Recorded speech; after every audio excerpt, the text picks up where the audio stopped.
Global star Ram Charan గారి fans కు goose bumps తెప్పించే తిరుగులేని అప్డేట్ ఇది.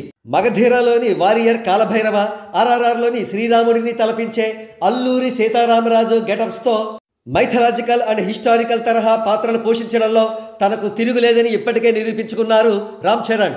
పెను సంచలనం ఏమిటంటే రామ్ చరణ్ గారు త్వరలోనే కంప్లీట్ మైథలాజికల్ ఎంటర్టైనర్ లో నటించబోతున్నారు. అంటే మోస్ట్ పాపులర్ మైథలాజికల్ క్యారెక్టర్ లో ఆయన కనిపించబోతున్నారన్నమాట.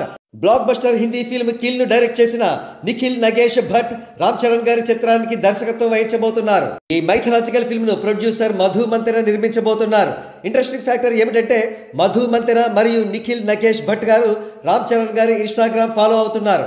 అంటే దాని అర్థం ఈ ప్రాజెక్టు దాదాపు కన్ఫర్మ్ అయినట్టే.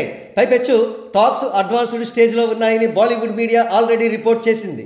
గతంలో మధు మంతెన గారు, మెగా ప్రొడ్యూసర్ అల్లు అరవింద్ గారు, నమిత్ మల్హోత్రా గారు సంయుక్తంగా రామ్ చరణ్ గారిని శ్రీరాముడిగా పెట్టి రామాయణం 3D చిత్రం తీద్దామని అనుకున్నారు. కాకపోతే ఆ ప్రాజెక్టు కార్యరూపం దాల్చలేదు. ఇప్పుడు అదే రామాయణం మళ్ళీ తీస్తారా, లేదా మహాభారతంలోని అర్జునుడి క్యారెక్టర్ హైలైట్ గా రామ్ చరణ్ గారితో సినిమా తీస్తారా, లేదా మరొక మోస్ట్ ఇంపార్టెంట్ మైథలాజికల్ రోల్ ఏదైనా రామ్ చరణ్ గారితో ప్లాన్ చేస్తున్నారా? ప్రస్తుతానికి ఏ వివరాలు కూడా తెలియవు. అయితే ఒక్క విషయం మాత్రం స్పష్టంగా తెలుస్తోంది. రామ్ చరణ్ గారు ప్రస్తుతం సానా బుచ్చిబాబు గారితో RC16 ప్రాజెక్ట్ చేస్తున్నారు కదా.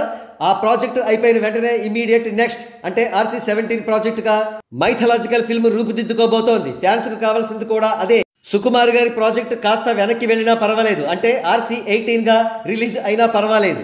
వీలైనంత త్వరగా రామ్ చరణ్ గారు మరియు నిఖిల్ నగేష్ భట్ గారి చిత్రానికి సంబంధించిన అప్డేట్ ని ఇస్తారని ఆశిద్దాం.